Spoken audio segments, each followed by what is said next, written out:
Cement plants produce an inconceivable amount of dust. My father worked in a cement plant for a very long time.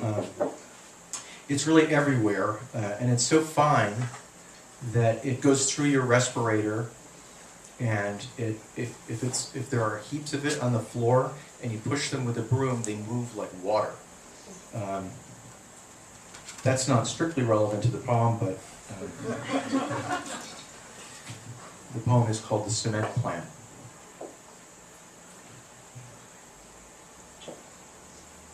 The cement plant was like a huge still, nailed in gray corrugated panels and left out 45 years ago in the null center of a meadow to tax itself to remorseless death near a black stream and briars, where, from the moment it began to breathe, it began falling apart and burning.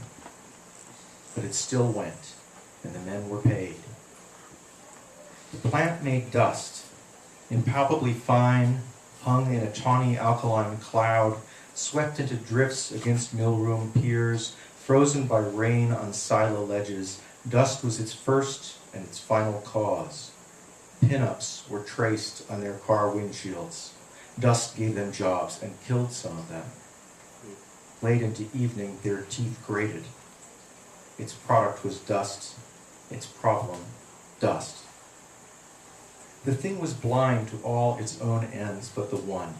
Men's ordinary lives, measured out on a scale alien to that on which its life was measured, were spent in crawling the junk machine, fitting new gaskets, screws, and bearings, deceiving it toward the mood required for it to avail and pay. Somehow it did. None cheered it. It sustained them. It's called Iris Transplanted, and it has an epigraph. Till the seas gang dry, my dear, and rocks melt with the sun, I will love thee still, my dear, while the sands of life shall run. And that would be Ravi Burns. When Iris snatched the paper and began to recite, if I'd closed my eyes, she could have been my London grandmother, unravelling toward oblivion with nothing but those British vowels intact. Was Iris also born in a Brixton terraced house, the privy outside, the tiny fenced-in garden unlikely host to the showy blooms for which her mother named her?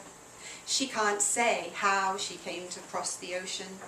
Transatlantic Iris tells me a sailor lover read her this poem. Her lies are a truth she's at home with, now everywhere is foreign. I don't belong here, she says, crushing the words in her fist, then opening her hand like a flower. This first one is called millefeuille. A millefeuille is a variety of French pastry. In America, we call it a Napoleon, but I explain this in the poem. Millefeuille. The day after Obama told us Osama had been executed, therefore wouldn't be appearing impromptu in another video or film, I attended a birthday party for a 2-year-old.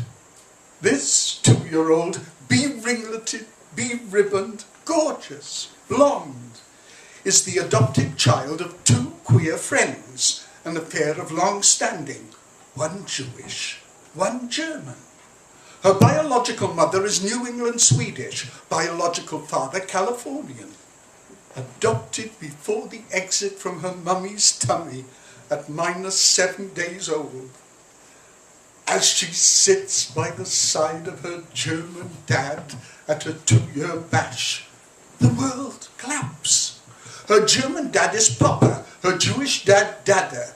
And to continue this thematic internationalism, she's going to share the millefeuille with her Papa, who, speaking to her in German, cuts a large half for her, a smaller half for himself. The service of a millefeuille, known as a Napoleon, which has nothing to do with Napoleon, and for no anti-Napoleonic reason, is designated a millefeuille. The service of this pastry is nothing but icing. Underneath the icing, 3 layers of puff pastry, puff pastry is flaky, with layers of cream between. But this undeniable icing, vanilla, cold with chocolate. The be-ribboned, be-ringleted, commanded by appetite, inadvertently destroying the underneath of the pastry, tears off the icing up to her mouth that is waiting, and scoff gobbles. Only briefly her gobble is her grin, for in the wobble of her gobble she's confronted with the mess under the icing. In the mess's middle is Osama bin Laden, laden with cream. On the same latitude of confectionery she comes across Hitler, yelling through flakes of the pastry, "Your fathers are not bearing their stars. It's a social shame." The be-ribboned, be-ringleted screams a red torture and has to be cradled by Dada then Papa, by guests from numerous continents, queer and straight.